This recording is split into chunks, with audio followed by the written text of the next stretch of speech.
Gemini said. The history we are taught is often a beautifully painted tapestry. It is a canvas of brave knights in shining armor, noble lords, and fair maidens waiting in towering stone castles. But if you hold a candle close to that tapestry, the romantic illusion catches fire. It burns away to ash, revealing the cold, rusted iron beneath. The true currency of the medieval world was not honor or chivalry.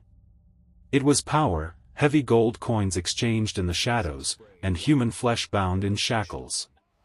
When we strip away the myth, we are left with the dark, echoing dungeons of reality, where the silent majority of human history actually lived, suffered, and died. Nowhere was this brutal economy of flesh more evident than on the freezing, violent waves of the North Atlantic. The Viking longships that tore through the ocean were not merely vessels of exploration, they were engines of a massive, ruthless human trafficking network. When Norse raiders descended upon coastal villages, their prize was often the people. Celtic women, terrified and bound in coarse, rough rope, were dragged from their burning homes. In the muddy, crowded slave markets of 9th century Dublin, human lives were tallied on carved bone by Norse tradesmen.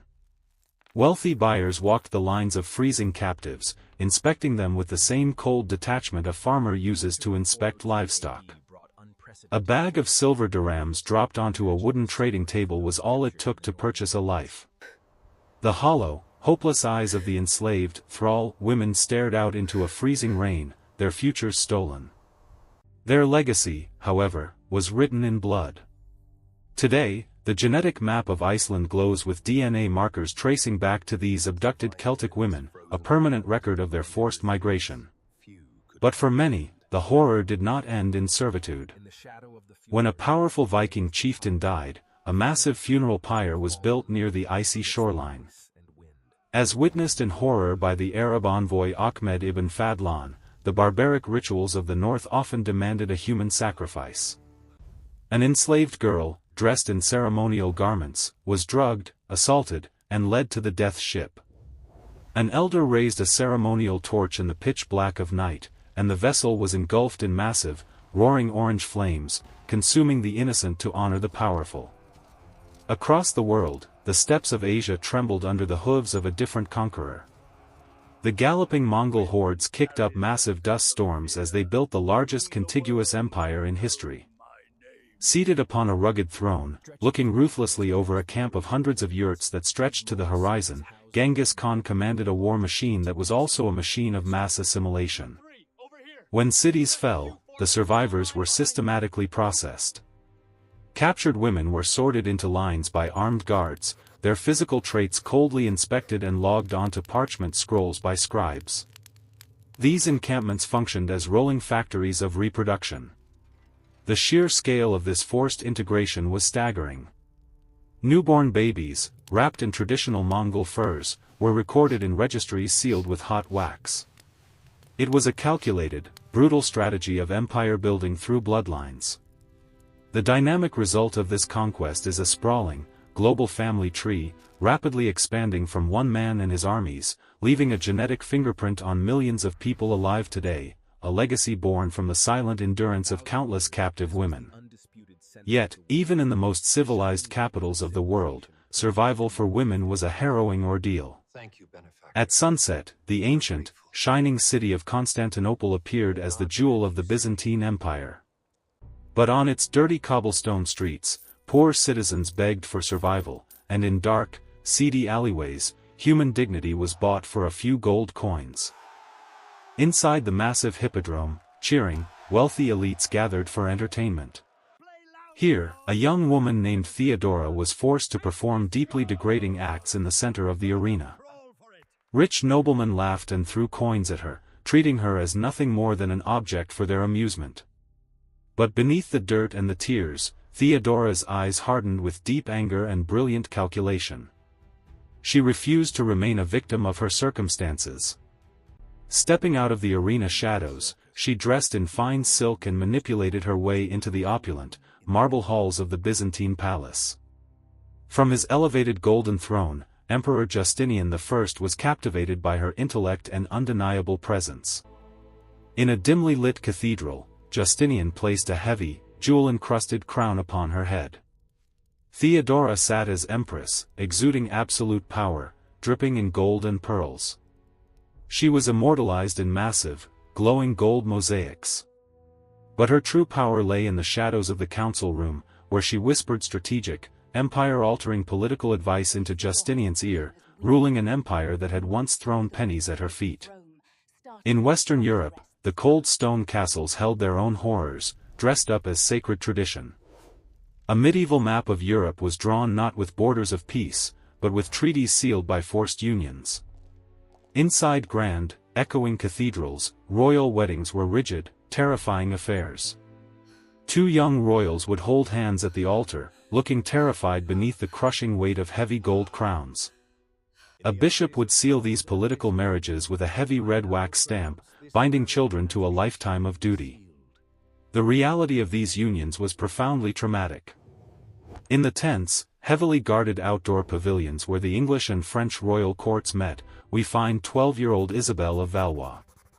Looking fragile, dressed in overly heavy, restrictive royal gowns, her trembling hands tightly clutched a bouquet of white roses. Standing above her was King Richard II of England, imposing and political, staring down at his child bride. The horror of these alliances culminated in the lavish royal bedchambers. Intimacy was not private, it was a matter of state. The bedchamber would be crowded with observing, whispering nobles and clergy. Heavy velvet curtains were aggressively pulled back by servants. The public consummation of the marriage was witnessed by silhouetted figures, while cold, stern medical examiners and midwives stood by with cruel, archaic medical instruments laid out on silver trays. A royal notary's quill pen would furiously record the event on thick parchment, scratching tally marks into a wooden royal ledger. Afterward, young Isabel would sit alone on the massive stone floor, traumatized and exhausted. As the heavy iron door slammed shut, locking the young queen inside the dark chamber, a single tear would fall from her pale face onto the rich, dark velvet fabric. Her body was not her own, it was the property of the crown. This commodification of humanity continued into the Renaissance.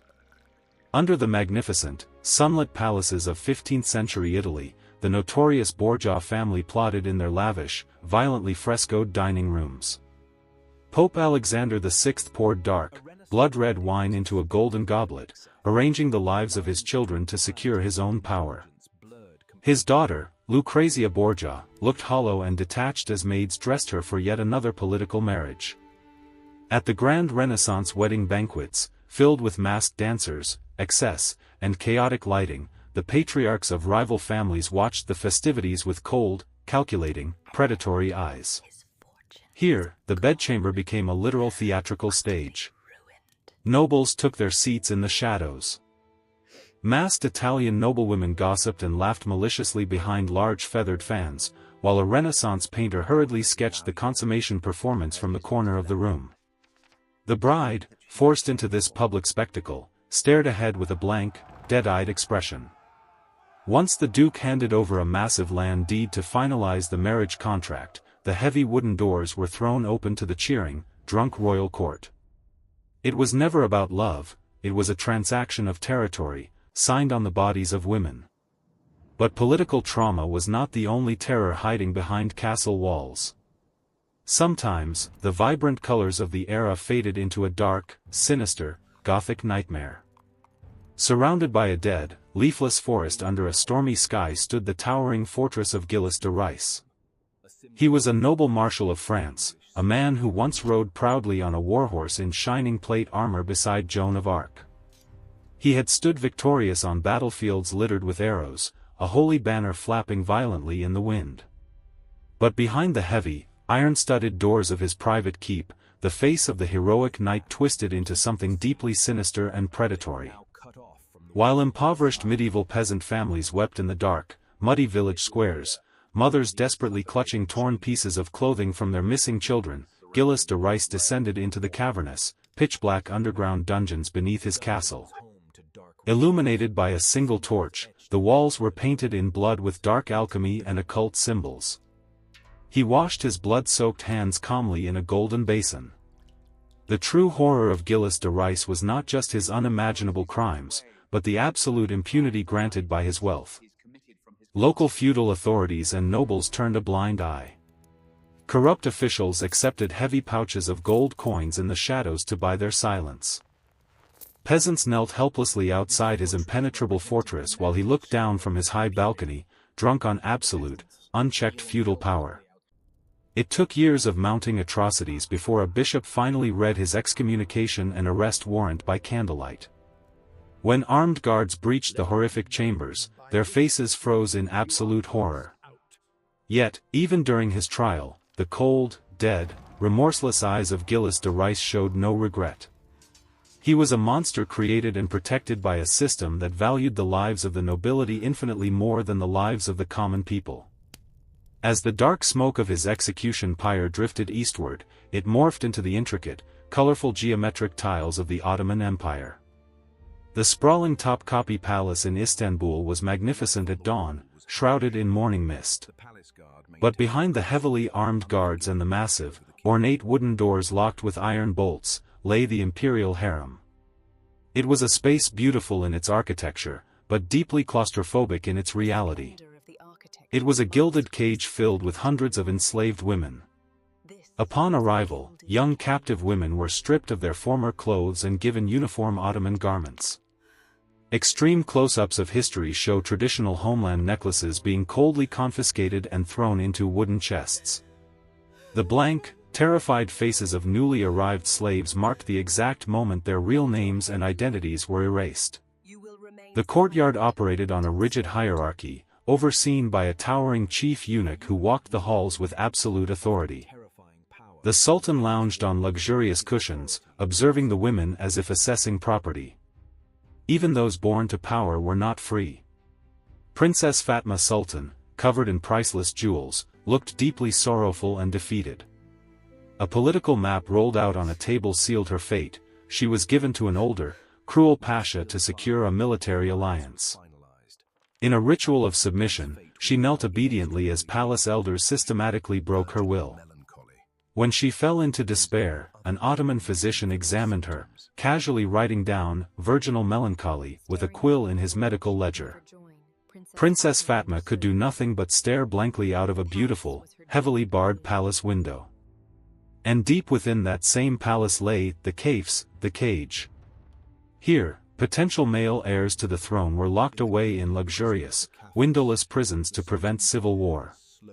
Driven to deep paranoia, the heirs paced back and forth like trapped animals, completely cut off from the outside world.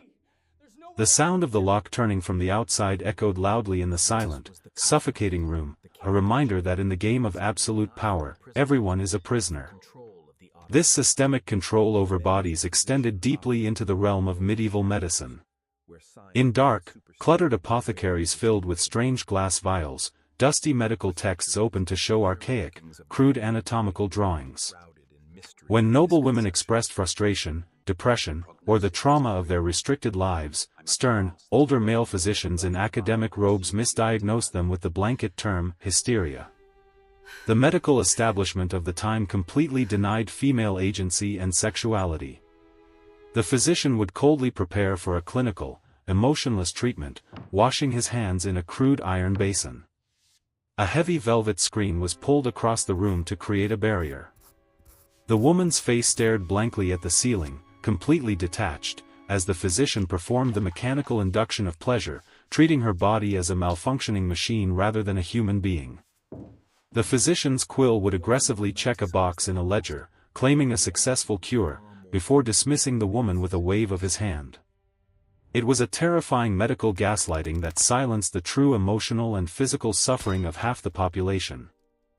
When we look back at the grand, romanticized tapestry of knights and maidens, we must forcefully tear it down the middle. We must look at the heavy gold crowns being pushed down onto wooden tables, crushing the delicate white roses beneath them. History is a map where powerful kings stood aggressively moving wooden pawns shaped like women. But those pawns were real. They were terrified human beings bound by heavy iron chains. The cold, calculating eyes of monarchs traded human lives for political treaties without a second thought. remember their faces. The enslaved Celtic woman from the Viking raid, looking with profound sorrow. The captive mother in the Mongol camp, staring blankly into the distance. Young Theodora in the hippodrome, her face stained with dirt and tears before she sees the world. 12-year-old Isabel crying silently behind the locked door of the royal bedchamber. Princess Fatma gripping the gilded bars of her palace cage until her knuckles turned white. The dark, empty medieval bedchambers echo with the truth that intimacy was almost never private, and it was never free. Heavy gold coins rained down over marriage contracts. Invisible strings attached to the wrists and necks of the common people, manipulating them from the shadows. The foundations of massive, shining medieval castles were built entirely upon the exhausted, broken bodies of the nameless. Today, in the dark, dusty, forgotten archive rooms of modern museums, historians gently open the crumbling, unlabeled diaries of these forgotten women. The faded ink on the pages blows away like dust in the wind, representing the lost voices of our past. But their silhouettes remain, projected against the rough, cold stone dungeon walls of time. We see their scarred and calloused hands holding heavy iron keys they were never allowed to use. They lie in vast, unmarked, foggy graveyards, with no tombstones, only wild grass. But in the absolute darkness of history, a single, flickering candle still burns. A drop of wax falls like a tear. In that brief light, the faces of all the marginalized women flash rapidly before us, demanding to be remembered. An unnamed medieval peasant woman looks straight into us with a direct, powerful, unbreakable stare. A cold gust of wind slowly blows the candle out, plunging the world into complete darkness.